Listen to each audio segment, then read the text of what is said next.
when it's cold, we bite the top of our zips. What's up, everybody? Welcome to Pangea Sports, the new and improved Pangea Sports, I might say. My name is JP Velez. And I am not Vinny Cacavalli, No, no. you're not, no. Unfortunately, you're stuck with me. I'm Liam Waddy, I'm your new co-host. Where's Vinny? Yeah, unfortunately, Vinny graduated. He was our original co-host, but now we shipped him off over to DC. DC, we said we can't trust you with big responsibilities, so you're going to have to look after your niece, look after her, coach a bit of soccer. And that's why I'm here. We're going to hold the fort here for Pangea Sports for this semester. Yeah. A lot of people are asking me, do I feel any pressure at all whatsoever stepping into Vinny's shoes? And the answer to that it's a big rule. Is no. You sure? Yeah, because Vinny's only got little baby feet. I've only got little shoes to step into, so I'm going to be okay. No, but seriously, thank you, Vinny, for all the hard work you did. We miss you here. Hope you're watching. We miss you here. We miss you. But this is the new and improved Pangea Yes, let's look at the bright side here. As you guys have noticed, we are in a new location. Where are we? We are in a locker room. Not just any locker room. We are in the women's locker room for NYT. And it is marvellous in here. They got couches. They got couches. They've even got, look, they've even got a little sign for us. Can't believe they put that for us. It smells like nicer than our changing room, don't it? Yeah. So much nicer. So today, new look today. We got what the segments that we've added segments. this We're going to year. be heading into the Bear Cave, where we discuss NYT athletics. Also, is the Liam versus JP series, and also we'll be looking at unusual sports and sports all around the world. So we got a big day ahead of us right now. We have a massive day ahead of us. So, start off. Where are we going first? Let's head into the Bear Cave. Let's go to Bear. So now we're in the Bear Cave. What is the Bear Cave about? The Bear Cave, I would say technically it is about NYT athletics, the past results of all NYT athletics, a look to the future. And today, our biggest news to discuss about NYT is it has to be tennis. NYT tennis. Why does it have to be tennis? NYT tennis has started off their fall 2014 season as favorites to win the ECC. Unfortunately, they had to deal with their first two games without a head coach. Yep. But good for them. So Coach Frucy, he left in the summer. He's gone down to coach at St. Leo University down in Florida, and they are a very, very good program. Yeah, that's good for him. And it gives him a full-time job opposed to when he was here. He was part-time tennis coach, part-time facilities manager. Yeah. So he gets to concentrate on the tennis. He was a laundry boy, right? Yeah, he was a laundry boy. But we don't belittle you in any way by saying you're the laundry boy, Chris. You did a fantastic job. You transformed. He did transform the program from one that was not known into since I've been here. Yeah. They've won the ECC pretty much, I think, every year, both men and women, and they've been into the NCAAs every time. Deep into the NCAA tournament. Yeah, so he did a very good job. But unfortunately, although there was not a tennis player, he had a great eye for recruiting and great eye for talent. But this year, Jason Passion has been appointed as a head coach, and he brings a wealth of experience. He was a 4-year starter at SUNY Oswego, and in his junior and senior year, he was captain. He's coached players to a high standard, put him in the US Open. He still plays today. Yeah. It says here that he competes in the USTA over 35 age division and finished 7th overall in 2013. And he's ranked 7th in the Eastern section and 2nd in the Long Island. So he is a very good tennis player himself. So he holds a lot of tennis experience, and I think that's something that tennis teams lack. That could be something that can push them past their NCAA records. So maybe they can take them from a Sweet 16 spot, which Coach Chris did, and maybe take them to the Elite 8, Final Four, and maybe we can get them into the finals and hopefully a ring. He has got a much deeper background in terms of tennis, which is a very good thing. Means that he can coach the players instead of just motivate them like Chris was. Chris was relying on the athletes' raw talent, as opposed to he can look at the technical side of it and take their level up another notch. Well, this week we managed to catch up with Coach Passion. So let's check and see what he had to say. Let's have a look.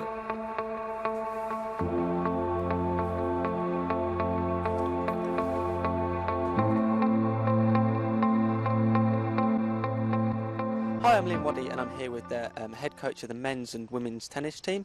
This is Coach Jason Passion. How are you doing today, Coach? Great. Just got done with practice. Had a really good practice with the women. We practiced earlier with the men's, but it was a good day today.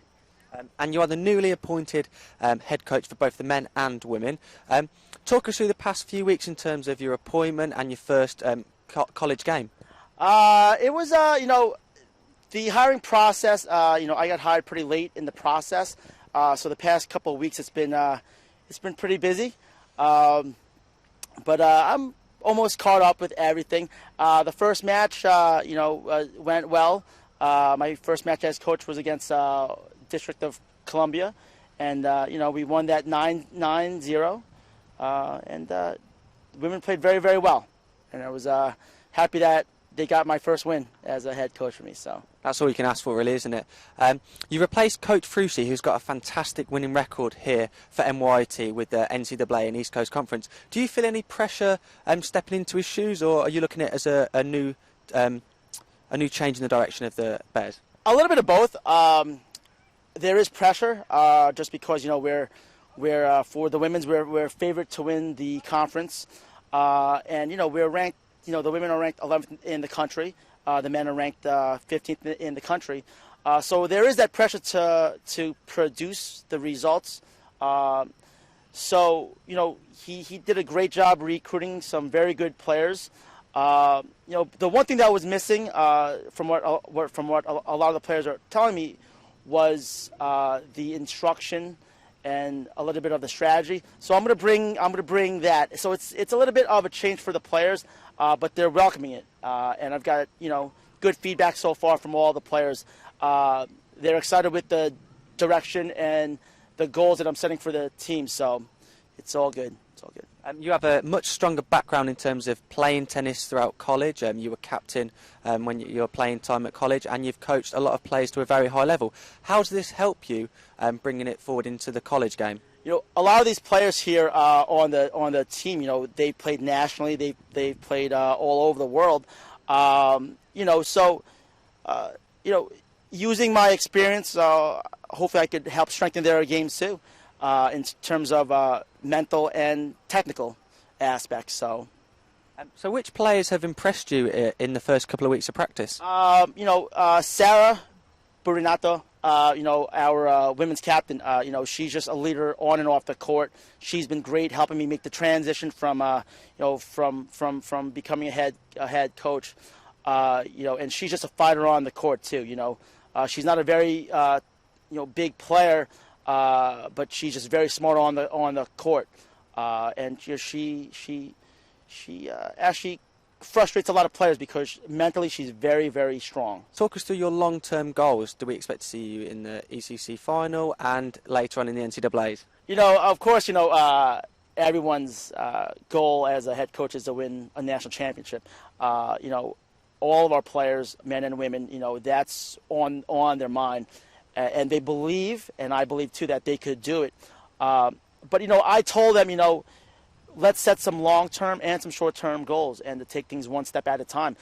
So right now, our goal is to do well in our conference, win that ECC championship, and do well this spring at the NCAAs. The men and women, they both made NCAAs last year, and the women did very, very well, and just came up a little bit short. So hopefully, we could do a little bit better this spring. But yeah, long-term and short-term goals we've set. So hopefully we could reach them. Well, good luck. Thank you for taking your time to speak to us today. I've been Liam Waddy. This has been Coach Passion. Thank you very much, Coach. Good luck. Take care. Thank you very much. Okay, so as you can see there, the tennis coach there, Jason Passion, had a lot to talk about. Yeah. But one thing I would do want to mention is that the ITA regionals for the North-Eastern region. Yeah, his first stumble. That was his first stumble this weekend over at Queen's. Rossetti fell in the semi-finals. And no one. She was the last person in. And then in the doubles, her and Sarah Berinato got to the final, but were defeated by two girls from Concordia, and the Concordia girl ended up winning the title. Yep. And that's the first time since our programme was created that it hasn't won the ITA championships. So that is a big letdown for us as a school, that we can't keep that title going, and it's something that I could imagine is in the back of coach's mind. Yeah. Coach Frushi won all those titles and kept up with the tradition, and he stumbled at his first big real test. Yeah. And he couldn't get past it, Well, which is a shame, because he does have the background in tennis, and you would have expected him to come through with the talent that he's got. Yep. The team hasn't changed. The team hasn't changed, and if anything, the team has improved because Rossetti didn't compete that much last year because of her injury. Yeah. Well, she has last week she won ECC Player of the Week, which is good for her. Yeah, she's still doing very well, but we want to be winning that. Yeah. That was our first loss of the season. As we said earlier on, we opened the season with 2 wins, 9-0 against Roberts Wesleyan and Damon. That was without a head coach. Without a head coach. But since they've had a new head coach, UDC. they defeated UDC with ease and Goldie Beacon. Rain postponed that one, but they probably would have won. Yeah. From what we hear, they beat Chestnut Hill 9-0. They beat Dowling 8-0. They beat Stack 9-0. So in the East Coast Conference, we have done tremendously well, and we are still competing at the highest level. Yeah. But then when we face teams outside the region, it seems to we have that stumble in the ITA East region, and we should have won that. Yeah. Just fell short. Alyssa Rossetti score was I believe 9-8, which is a very close match. So maybe if she'd have won that, she would have been in the final anyway. Yeah. But then that changes it. Even if she does lose that, she's a finalist. It's still another step in the direction we want to. And her and Sarah Berinato are our doubles team. They're our big doubles team. They start first in doubles. Sarah was tabbed pre-season player of the year for the second year. Second year in a row. And we are expected to win the East Coast Conference. Again, that's what the pre-season polls came out. But then after this loss in the East region, do you think it has a good foreshadowing of events to come? Yep. I mean, after this first loss for him, I'm sure he's very disappointed. But I think this also brings a moment where the team hasn't necessarily felt something about losing a championship that they're so used to winning. So I guess they're heading back into the region. They have the Delphi coming up, LIU Post, and Queens is a conference game, which is going to be a very tough match.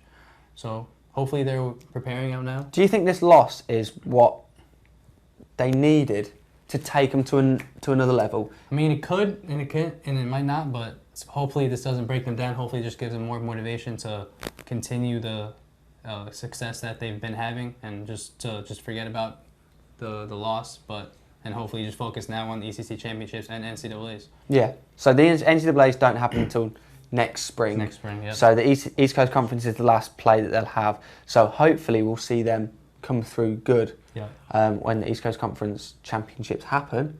But I'm not convinced for the NCAAs next year with this loss. Hopefully, it's just knocked them about a little bit. They've got a bit of a bruised ego. They've got a little bit of blood in their mouth, and that's going to motivate them to go forward and push on and progress and improve. But then saying that, we have got a very young coach in terms of the programme, and I think it might do him good to taste defeat and maybe knock his pride a little bit by losing the standards that we've had so far. Yeah. Almost a step back in one way to take us a step forward in another way might be quite good. And sometimes you learn a lot more from losing than you do from winning. So there's a whole lot of things that could be happening behind the scenes that we aren't privy to, and the rest of the world isn't. But it's just internal in the team. Maybe even the players themselves, without the coach, they're motivating themselves to progress and push on to the next level. Yeah. So hopefully, that is what's going to happen there. But I think we've got the potential to do it. We've got a very, very strong team, and same team pretty much from last year. I think the East Coast Conference, we're going to nail that. I think we've got that under control. I don't think there's anyone else that can catch us now until the tournament, when it becomes every match is a championship match there. So that will change it dramatically. But I don't think anyone will catch us until that. So we'll have to see what happens there. Now, but introducing our new addition to Pangea Sports. It's a pit where us two battle in some sporting event, some sporting contest. But, let's head into Liam vs. JP series. Here it is. And here we go.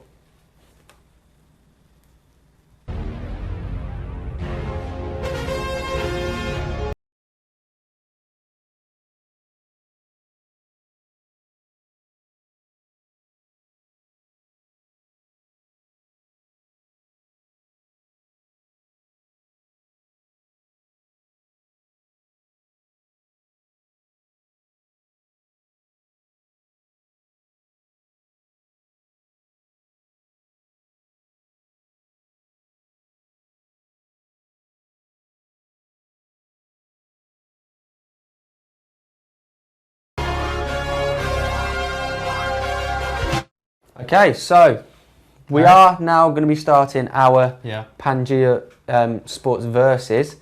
Tell us about it. This is our first sports challenge. Today, I think we'll be starting with penalty shootout. Penalty shootout, yeah. Where each person gets 5 shots, and the most shots win. You can also tweet at us. Yeah, so every week we're going to do different challenges, and it's going to be a sporting challenge each week that will differ from week to week. Yeah. But if you've got any suggestions, you want to see us do something, who do you think is going to win? To @Globesville, hashtag Pangea Sports, whatever you want to do it. Just think of a challenge, and if you yourselves want to challenge one of us, go ahead, tweet at us. We will gladly take you onto the show and we will take your challenges. We accept any challenge. So any challenge, any sporting challenge. Any sporting challenge. We will not back down, and we won't lose either. No matter how bad we are. Let's talking to all you NYT athletics, all you NYT students, all around the world. I know the lacrosse lads have got very big egos. If you want to have a lacrosse penalty shootout with me, I'll gladly do that. If the baseball boys want to have a pitch off, who can throw the farthest? Who can hit a home run derby? Who can hit a home run off a little stick? What's that stick they use? Wiffle ball. No, and then we'll do that with the thing. The tee. The tee, yeah. Put a ball on a tee, blindfold. Who's better? I think we could take the baseballers. Take that. Who else? Cross country. You could outrun a cross country kid. Yeah. Easily. We'll see how it is. We'll see. But if you've got any ideas, this is just the first week. Tweet us. So our first one, we thought we'd stick to something that we know. This is a penalty shootout. So let's see. Let's go ahead and have a look. The tweet challenge. at us who you think is going to win, who you think should have won. Who had the best moments. Yeah, just tweet us anything. And here we have it.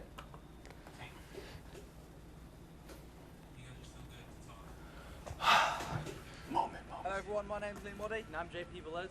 We're here at the beautiful President Stadium here at the Old Westbury campus of New York Institute of Technology for the first Pangea Sports Challenge. What is it today, Piers? First challenge today will be a PK shootout.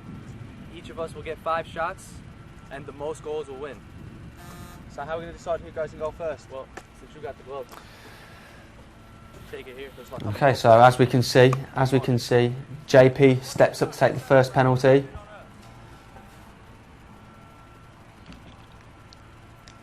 And you can kind of see JP trying to hit me in the face over here.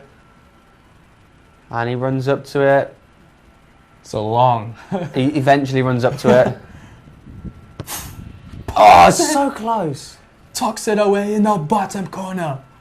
So there we go. JP takes the lead, 1-0. I step up and just send him the wrong way. Look at him. What are you doing on the floor there, mate? What are you doing over there? I was trying to dive the other way. No hand, no hand. Look, oh, no look. That is cool, calm and collected. And you can't even see his celebration because our tech guys haven't got any brain cells between them and they've put them on the wrong side. That is what a penalty that is. What a penalty that is. Come on. Checking the weather. Checking the wind. And he steps up. Oh, what a save! What a save! There we go. That is just raw passion there. JP with the side to side. Cool, calm. Oh, just fizzes it straight past him. That should have been a save. Horrible goal. JP steps up. Oh, he just dinked it over. There you go. There we go. Finally, the tech guys do something. Waddy steps up. Oh, it just leaves the goalkeeper rooted like a tree. JP steps up. Oh, the toe punt! The toe basher. What a shot that was. Last penalty. If I score this, I'll win. No pressure. Look at this. Look how confidently I just step up there. Score this, you wrap it up, Liam. That's all you have to do. Slow and steady. Slow and steady. Oh, what a save! That's where confidence may kill you. So far it's Hard a draw. work beats 4 talent. penalties scored each. It's got to go to sudden death, which means we'll each take 1 penalty. If one person missing, the other one scores, they win. Good luck. Tweet us who you think is going to win now. It's gone to sudden death. JP steps up. Oh!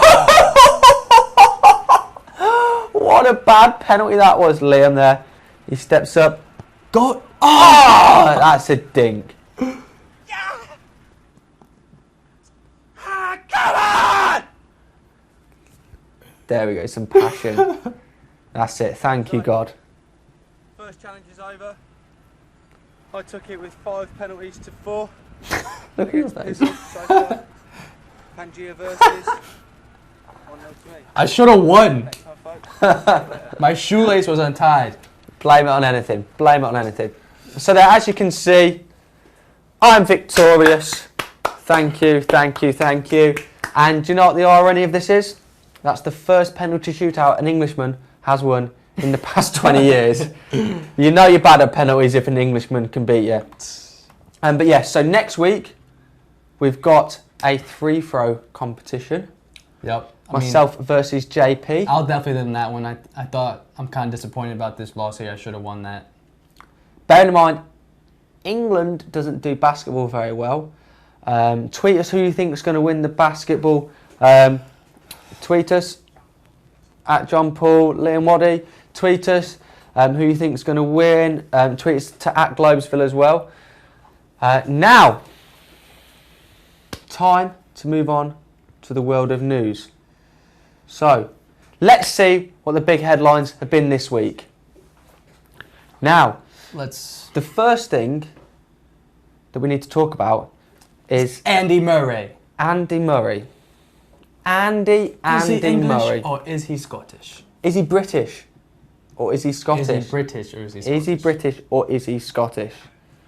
So, Andy Murray, his allegiance towards Britain has been questioned in the past. He's been a bit of a naughty boy, and the British public, more specifically the English public, have not always been his greatest fan. Because in 2006, he had the cheek to say that he would support anyone but England in the World Cup. That does not make any sense. It's part of Britain. Just because Scotland's football team are rubbish and can't get into any major competition ever. Don't be bitter and take it out on us. If you got to a competition like the Euros or the World Cup, we'd support you.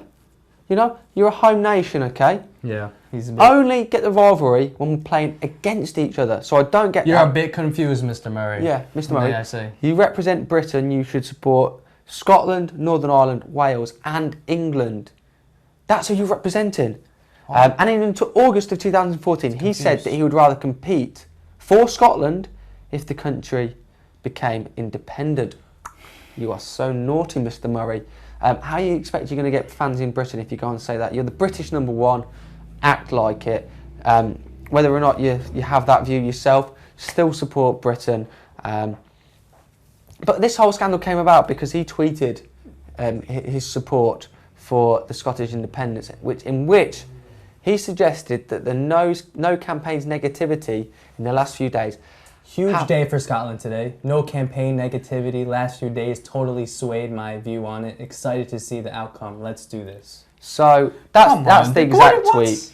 That's the exact tweet that he said. Definitely got a lot of banter. Yeah, Definitely a lot of people tweeted and gave him a lot of abuse. Go ahead and have a look at that. Yeah, we can't show you it because some bit stuff. That's, some bits of it's a little bit naughty. But yeah, he got himself in a world of trouble on Twitter because of that. He came out and said that he was disappointed with the way that he voiced his opinion, but he wouldn't change the fact that he got his opinion out there for the world. And in future, he's going to change the way that he does it, and hopefully it's a bit more PR in mind, because it's kind of slanted his view in England and some parts of the world. But do you know what the funny thing is about this? Is he even from? He doesn't even live in Scotland. He can't even vote? He couldn't even vote. He couldn't even vote. Makes no sense. And the Scottish public ended up staying in the Union. They voted no with 55% to 45%. So they are still part of Britain. So he's kind of shot himself. Unlucky for you. Yeah. Very unlucky for you, Mr. Murray. You've kind of shot yourself in the foot there with that one. But now, we'll move on to another thing that's come out this week, and it is the Qatar women's national team. Now, Qatar is a Islamic country. Yep. They follow Islam and the religious teachings of the Quran. So, this is the picture of the Qatar national team's basketball. Now, as you can see, they're all wearing the hijab, which is the religious headscarf of the Islamic faith. And as you can see, the woman on the right-hand side is doing the Dougie. So she's pretty cool and hip. So it does nothing to change the fact that trying to say that it shouldn't be in sports. Like, she's dug in on the bench. So anything goes, really, I think, in basketball. But unfortunately, after this, the FIBA tournament asked them to remove their headscarves, which they didn't do. And they ended up forfeiting. And the match was against Mongolia. Yeah. So they forfeited that. And this is in the Asian Games, which is weird because it was the International Basketball Federation. They saying that the headscarf it interferes with a certain rule. I think the rule is 4.42, which talks about uniforms and what players can and can't wear. So that's the rules behind it. Yeah. So I mean, yes, it is in direct violation of the rules, and that is totally fine because it is in the rules. But do the rules need to change? I think they do need to change. You know, I would agree with you. This is a point where there's headscarves. They're not. It's like wearing a headband. It's not interrupting the other opponent. It's not. And as you could see by the picture, if you saw the picture, it was matching their uniform. Yeah. So it wasn't like they were all wearing different colours where you'd get confused. You'd think, oh, they're on my team. So it was all uniform.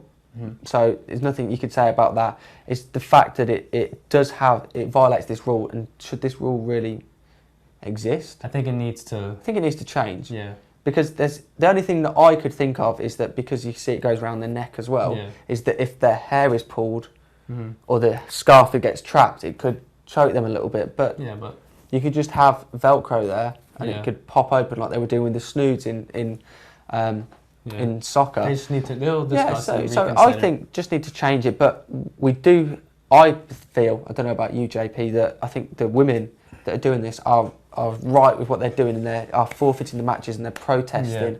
The strong protest, you can see how... For their belief. Yeah, for their belief. Everyone's entitled to their own opinion, whether or not people agree with that. Mm-hmm.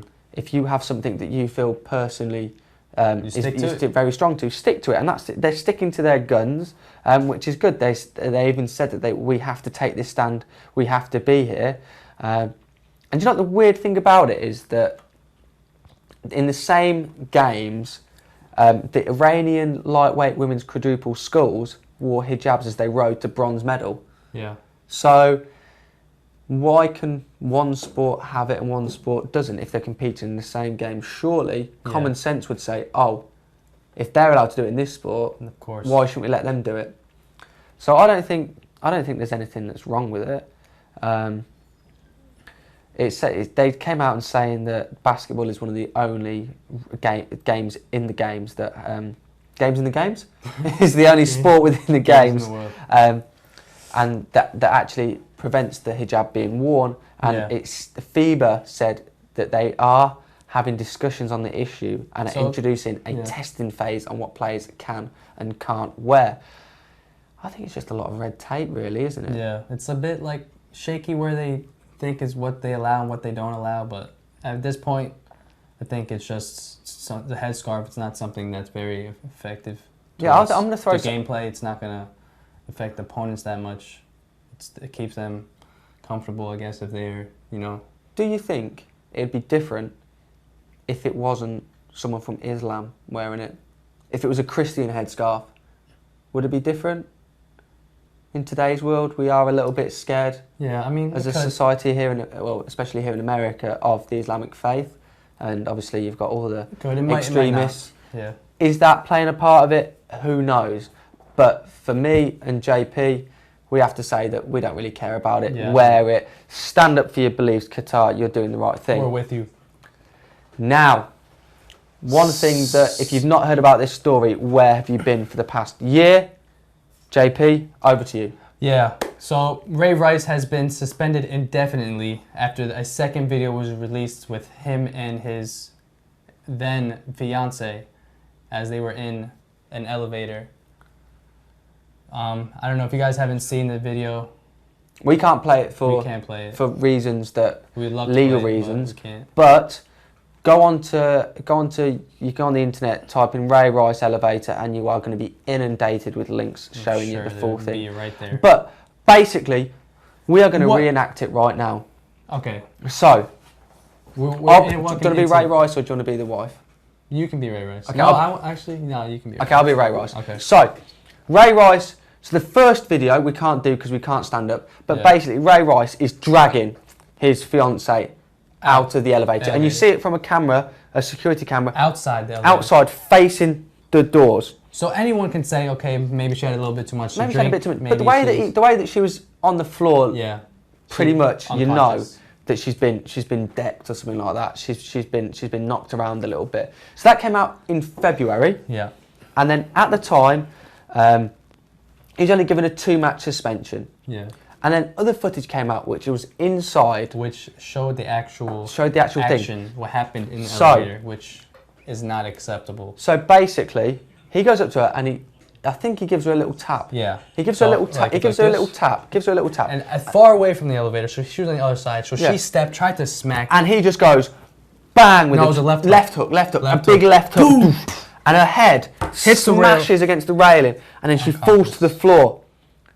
Horrible to watch. And it's pretty bad. And then the video slow-mos it down so you see it. But Ray Rice is a professional athlete. He gets paid to go to the gym. He's pretty ripped. Yeah. So his punch is probably enough to knock out a man. Yeah. Let alone a woman. So his woman. She took a huge left hook from Ray Rice. She's on the floor. He then drags her out, and you see it, and then I think it's a security guard or a hotel or wherever they are. Yeah. One of the people from there come, and then blah, blah, blah, blah. So he was arrested with third-degree assault. On the 27th of March. And the charges were dropped. And the same day. The very next day, they do what any loving couple would do after your boyfriend has punched you. They get married. Yep, they got married. They get married. But at this point, it's all in the media now. It's all. I know his wife. See in this photo right here how she looks very, very disappointed. How she thinks this whole scandal and how the media has been putting a spotlight on this have ruined their relationship, and it's pretty much ended his career. Yeah. Because now, after this one has been released, after the second video has been released, he's been banned indefinitely from the league. The Baltimore Ravens have terminated his contract, so now he's got no paycheck, and at this point he's never going to play again. So it has completely ruined his life. Yeah. And that's something that his wife has said. She said that she's dropped the charges. She's kind of over it, and she just wants their life to get back to normal. But same reason here is just because he is an NFL athlete. He's on the Baltimore Ravens. He's a professional athlete, and millions of people. He's a role model. Look up to him. And I guess wouldn't make sense for NFL to allow that. So I feel they definitely had to take action and suspend him for good, because that just wouldn't make any sense to happen. Yeah, and then that's why you're an NFL. Like, if it's different, if it's just Liam punching someone. They're held to a different standard. Yeah. Different standard because of the level that they are competing at. Exactly. Who watches? If let's say someone at a Division 2, Division 3 college that doesn't have a big media outlet, no one's going to hear about it. Yeah. No one's going to hear about it. It can be dealt with internally, and it could be put under the rugs, kind of thing, hushed under the rugs. Whereas this, it seems like. At first, it seems like they did try to put it under the rug. NFL, they saw the video, but they only suspended him for 2 games. But it was only till after the second video was released where you actually saw Ray Rice strike his wife, his fiancée at that time. And since then, the media, everyone, the whole audience saw it burst into they had to take a big stand. People were going crazy, so they had to take a stand. They had to change their original punishment, but now it's all on video, it's all on tape. Do you think the punishment fits the crime? Do you think it's just? Yeah, it's just. I mean, maybe a little bit too harsh, maybe, but that's their family problems that they deal with. But at that point, you're a professional athlete, and if something like that does happen, people are going to find out about it. And that's where Ray Rice isn't stupid. I'm sure he knew there was a camera there. I just guess his anger must have took over his mind and just. And in related news, something that we can contrast between the two. So you can see the scandal that involves Ray Rice, an NFL athlete, Superstar Hope Solo. Hope Solo, the Captain's women's national team for the America, the goalkeeper. Look at her, she's gorgeous. She is. But she is facing charges for domestic abuse in the incident where she punched her sister and her 17-year-old niece at a family gathering. Nephew, I believe. Nephew. Yeah. Yeah. So. Solo pleads not guilty and continues to play for the U.S. national team, which is different than what happened with the Ray Rice scandal. How all of a sudden he's indefinitely suspended, but it's different here in Hope Solo because there's not much evidence. Yep. So there's not much evidence, and what we found out through our research is this is supposedly what happened. So it began with a verbal altercation between her nephew and and Solo. Solo ended up punching her nephew in the face and then tackling him to the floor. This is what the court document states. And his mother, so her sister tried to intervene, and then she attacked her, and then her nephew hit a broom over her head to try to get Hope Solo off of her mom. So it is a big family feud, kind of something you'd see in a movie. Yeah. But yeah, so both incidents involve a punch to a family member. Yeah. And both have been taken to the police. Yeah. One is going to court, and the other one is going to the NFL one.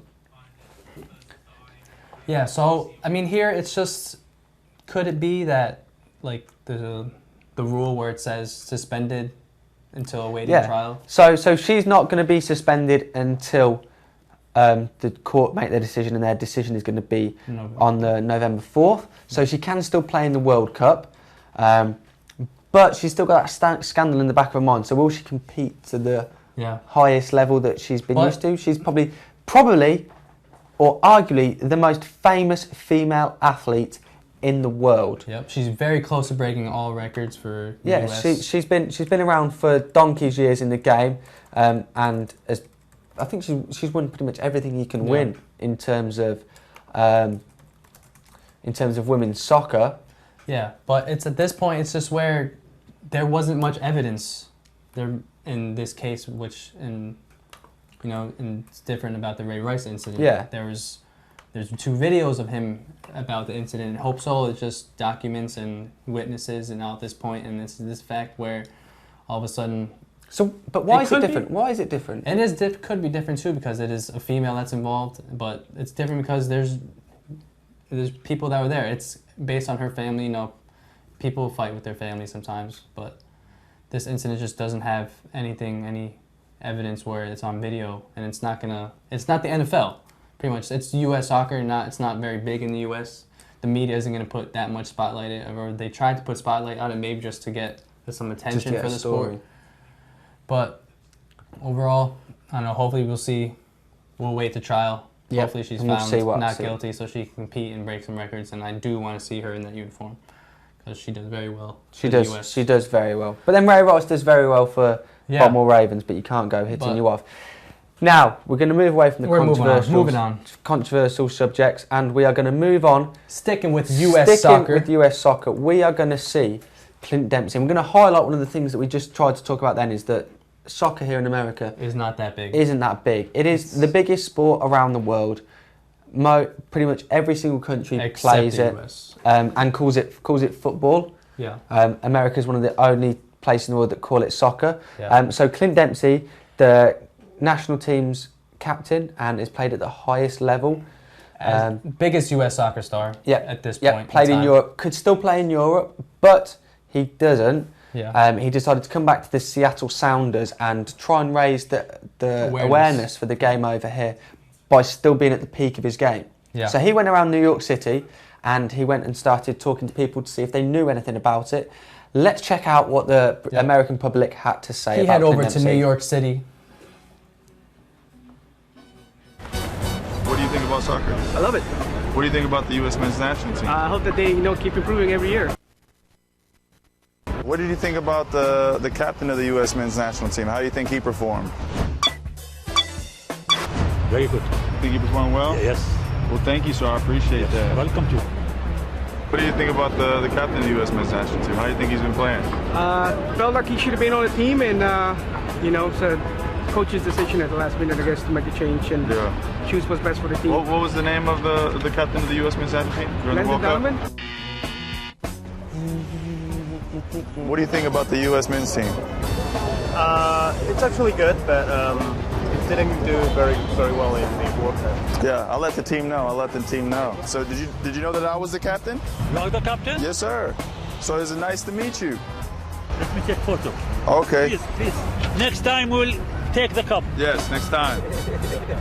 Why not? Oh, the captain? During the World Cup. I'm on the spot here. Was it Clint Dempsey? It's Clint Dempsey. Yeah. Oh, okay. You think he's a good player? Of course he is. All right. Thanks for your time. Thank you so much. Nice to meet you. My name's Clint. Thank you. Appreciate it. Have a good one. Thank you.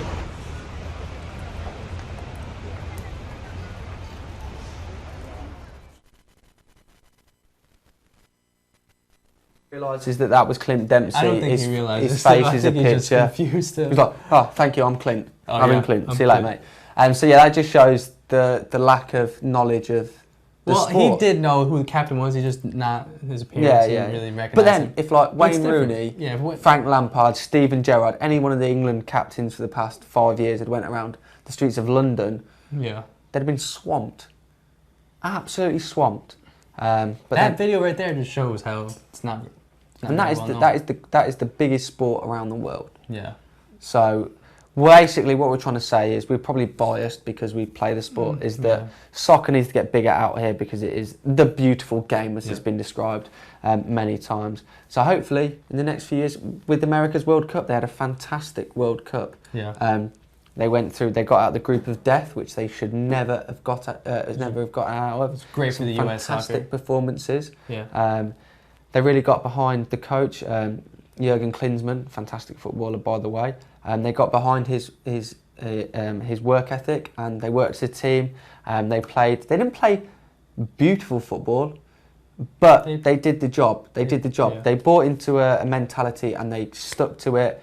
And they did take the heads of some very big teams like Portugal, Ghana, a very good team. And then as they progressed through, they were unlucky not to go further. I thought that the Belgium game could have gone either way. Tim Howard had a sensational matching goal, which is probably one of the highlights of the American game, is that they always have very good goalkeepers. Maybe because your sports in America from a young age aren't to do with your feet, it's more to do with your hands. It may give you a bit of an advantage, and you are built a lot bigger than most people in the world. But yeah, Tim Howard, fantastic job. But US soccer, hopefully, over these coming years, as it expands after setting a record for the World Cup, I would say. If you saw a picture went viral around Chicago, is it Bryant Park? Yeah, Bryant Park. Bryant Park. I think there was like 100,000 people watching the USA games there, which is tremendous. That is bigger. That is more people than what Wembley can hold. So a lot of people got behind the team this year, and hopefully it's growing. It's a growing sport. It will continue. Maybe one day the NFL will be replaced by the MLS. You never know. There's a long way to go, but I think that we can do it. Now, sticking with unknown sports here in America, we are discussing unknown sports in the world. So, here is our section, unusual sport of the day. Dun, dun, dun, dun, dun, dun, Let's go.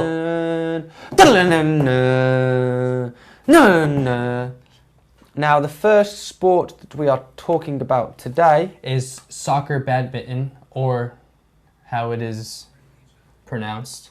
Sepak takraw. Sepak takraw. It's played on a badminton court. It's the similar rules to badminton, only it's played with a football, soccer ball. Miniatures soccer ball. Yeah, it is. It started off in Asia in 1988, and has grown around the world apparently. But I had never heard of it before. I saw the highlight video of this, and it is mind-blowing. It is crazy the way they do flips. Let's have a look. Let's have a look at the video. Let's not talk about it. Let's just show you. Okay, so as you can see here, that's how they serve. And this guy, look at him, flip, down, And he blocked it. The guy in the bandana. Look at him. He's just crazy. He's like Spider-Man. Yeah. And they're still keeping it up. The guy in the bandana. bandana. He's definitely Luke Cage's like this. Finish him. But yeah, so this sport originated in Asia in 1988, and it's a continuing growing sport in the world. But if you look at it, but the guys see 3-on-3, they serve with their feet. And look how high he gets. And they still manage to block it. It's definitely a technique. The way you flip, the way you land, so you get like if you see, the way it's they not land, just off the ground they play on. It is absolutely phenomenal. The way that they get their leg up, he's getting his leg over his head, and still having the ability to block it as well. Look at that. Just a touch. And he didn't even kick that. He flicked it up. That hit the net, and look, it looks like he can take more than one touch.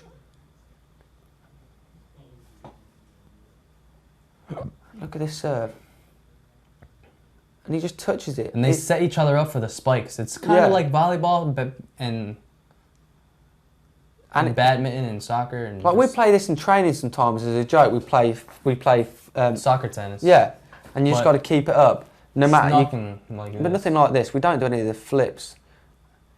Just because it looks so difficult. But they make it look so easy. They make it look effortless. And look at it in slow motion. Just look at the technique as he lands as well. Yeah. Touching the ball, lands on his feet. And he didn't even go to like spike that if you would in volleyball. He just gave it a little dink over the top. Little dinkleberry. And they block. Straight backflip right there, but he missed. And he's disappointed with himself because he knows he should have done better. So they served to each other? Yeah. And he still kept it up. And if you see, look there, there's more than one court. Can you imagine trying to watch 4 of these games at once?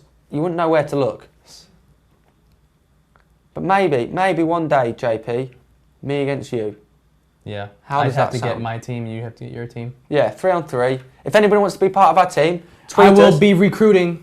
Tweet us at Liam Waddy, at John Paul V10. Tweet us. If you want to be on my team, I'll be the captain. I need 2 more players. Tryouts are being held around this time next week. Yeah, sometime. Just let us know. Tweet us. Get involved. And winners only. Yeah, we want the winning mentality. We have very high standards here for our Sepak Takraw, or however you pronounce it. So yeah, we want you to tweet us that. Yep. And hopefully we will have you on our show. On our show. And that would be brilliant, wouldn't it? Yeah. Us doing that. We'll get it filmed up. We'll get it filmed as a little package, and hopefully it'll be like Pangea. That could be the final of Pangea versus. Yep. That we do that. Because that'll be that's a good game. It does look like a good game. If any of you play that sport, let us know. Yeah. Because we'd like to see a professional or someone that at least has to know what they're doing, and make sure you tweet me so you can be on my team, not JP's team. This is the winning team. Well, last. Yeah, okay. After the challenge that we saw last time, we don't know. All right, yeah. So this is it for Pangea Sports. I'm JP Velez. This is Liam Waddy. Yeah, thank you for watching us. Remember, tweet us with your challenges, etc., etc. Thank you for watching. Yep. See you next week. Thank you.